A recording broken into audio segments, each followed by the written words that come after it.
We are here today with Mr. Robert DeFlay, who is an 89-year-old veteran of World War II, who's going to share with us some of his memories of that day on Omaha Beach known as D-Day. Welcome, Mr. DeFlay. To begin with, we'd like to get a little bit of background information. Well, how old were you when you left for war, and what were you doing at the time? I was 20 at the time. I lived with my family in Bayonne, New Jersey. We lived in a small crowded apartment building. I was a dock worker. I hadn't even worked there for 2 months before I got drafted. I felt like everyone I knew had the same faith. Okay, and what job were you assigned for the D-Day invasion, and did you suffer any wounds in action? I was basic infantry. I was on one of the landing crafts that invaded Omaha Beach. I was scared out of my mind.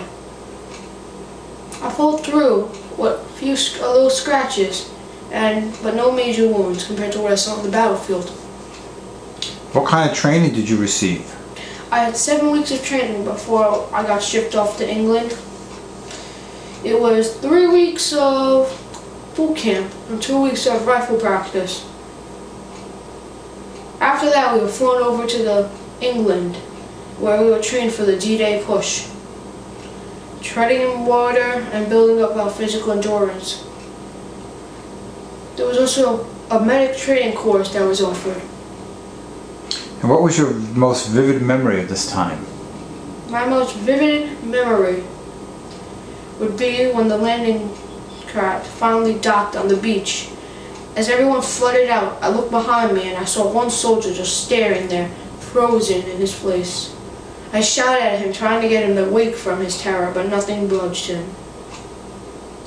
As I ran down the beach, I couldn't get his frozen face of terror out of my mind. What was the oddest thing you saw while you were in service? The oddest thing I saw would probably be the fake tanks I saw some British soldiers carrying in England. They were used for a push called Operation Fortitude that was going to be used as a defensive maneuver. They were going to put the tanks all over England to trick the Germans into thinking that the home front of England was well protected.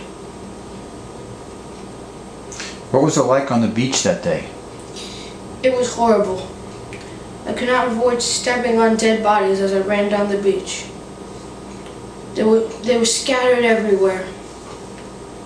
Some stacked on top of each other like ramps.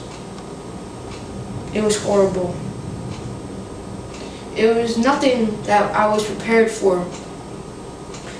If it weren't for the medics that day, we would have been lost. What was it like on the landing craft? Each man had a Bible, silently praying for their faith. The tension was great, and the sight of our fallen brothers didn't help us. A priest paced around the deck, muttering phrases and trying to give us hope and to tell us to follow through with our mission. What did you do after the war? Once I got back from the war, I took advantage of the GI Bill and went to college. I got a job as an accountant. After I finished college, I got a family and a wife, and that's it. Well, Mr. DeFlay, thank you for sharing with us your memories. You're welcome. Okay, bye now.